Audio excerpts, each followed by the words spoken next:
Dans cette vidéo du bootcamp, je vais vous expliquer comment fonctionne l'IA. Donc, qu'est-ce qu'il y a derrière? Quelle est la techno qu'il y a derrière Marc? L'IA qu'il y a derrière s'appelle GPT-3. Et GPT-3, qu'est-ce que c'est? C'est un des modèles les plus puissants de machine learning qui existe aujourd'hui. La société qui a conçu GPT-3 s'appelle OpenAI. C'est une société qui a été cofondée par Elon Musk. Et ce dont j'aimerais vous parler aujourd'hui, c'est une question qu'on a beaucoup reçue de nos utilisateurs. C'est: est-ce que Google va aimer que le contenu soit généré par GPT-3? Alors la réponse, pour faire court, c'est oui, et je vais vous expliquer pourquoi. Comment GPT-3 a été entraîné? C'est une question fondamentale. Comment est-ce que OpenAI a entraîné ce modèle de machine learning? Pour entraîner GPT-3, OpenAI a pris une grosse partie d'Internet. Donc vraiment beaucoup de contenu, Wikipédia, Reddit, énormément de contenu partout sur Internet en plusieurs langues. Beaucoup en anglais, mais aussi dans plusieurs langues, le français, l'italien, l'espagnol, donc vraiment toutes les langues. Alors maintenant, le détail, c'est que, vous savez, il y a beaucoup d'utilisateurs qui nous ont dit: mais j'ai utilisé des outils aux États-Unis qui écrivent vraiment pas bien en français. Donc leur IA n'écrivait pas bien en français.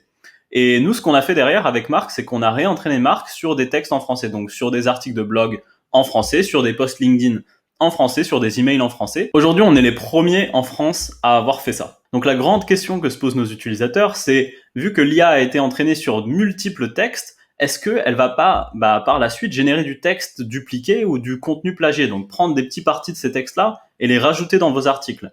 Et la réponse, c'est non, elle va pas faire ça, parce qu'en fait, elle a été entraînée sur ces articles-là. Donc le but de GPT-3, ça a été d'apprendre à l'IA à écrire. Une fois que l'entraînement a été terminé, GPT-3 pouvait écrire, et en plusieurs langues. Et c'est pour ça qu'aujourd'hui, tout le contenu qui est généré par l'IA est 100% original. Donc ça va vous faire gagner énormément de temps, parce que vous n'allez pas retrouver ce contenu ailleurs sur Internet. Donc tout le contenu qui va être généré par Marc est unique pour votre compte. Donc vous n'allez pas, même si par exemple vous avez un même sujet avec un autre utilisateur, vous aurez deux générations qui sont très distinctes. Et alors ce qu'on a fait pour rassurer les utilisateurs et aussi pour les aider, c'est qu'on a mis un détecteur de plagiat ici qui va aussi détecter le contenu dupliqué. Donc si je vais cliquer, donc vous pouvez voir que j'ai un exemple d'article que j'ai généré avec Marc. Donc c'est vraiment un petit avec une petite partie ici, une petite introduction. Je vais vous montrer dans l'épisode d'après comment est-ce que vous pouvez générer un article de blog comme celui-ci. Et j'ai un petit bouton ici, effectuer un scan, qui va vous permettre de vérifier que le contenu n'est pas plagié. Donc là, on va scanner le web, et là, vous pouvez voir qu'il y a 0% de plagiat. En général, on est toujours à 0%. Et comme vous pouvez le voir ici, j'utilise Copyscape. Donc Copyscape, qu'est-ce que c'est? C'est l'outil qu'on utilise chez Marc pour vérifier qu'il y a du contenu dupliqué, du contenu plagié. Et c'est un des meilleurs dans l'industrie.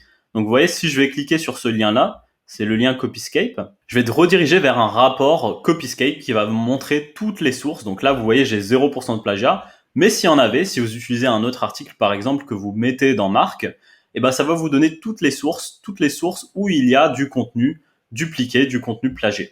Donc on utilise Copyscape pour cela. Donc voilà, j'espère que cette vidéo vous a permis de comprendre un peu mieux comment fonctionne Marc derrière, donc quelle est l'IA qu'il y a derrière. Maintenant, la prochaine étape, c'est de voir comment est-ce qu'on va pouvoir utiliser GPT-3, ce modèle de machine learning, donc Marc, cette interface-là, pour rédiger des articles de blog, pour rédiger des posts LinkedIn, pour rédiger des fiches produits, donc pour inclure l'IA dans votre stratégie de contenu. Donc on va voir tout ça dans le prochain épisode du Bootcamp. J'ai vraiment hâte d'en arriver à là, parce que c'est là qu'on va vous procurer toute la valeur, c'est là que vous allez pouvoir voir la puissance de l'IA, la puissance de Marc pour votre contenu, pour scaler votre contenu. Donc voilà, vraiment hâte d'en arriver à là. Donc je vous dis à tout de suite pour qu'on voit ensemble comment rédiger un article de blog avec Marc.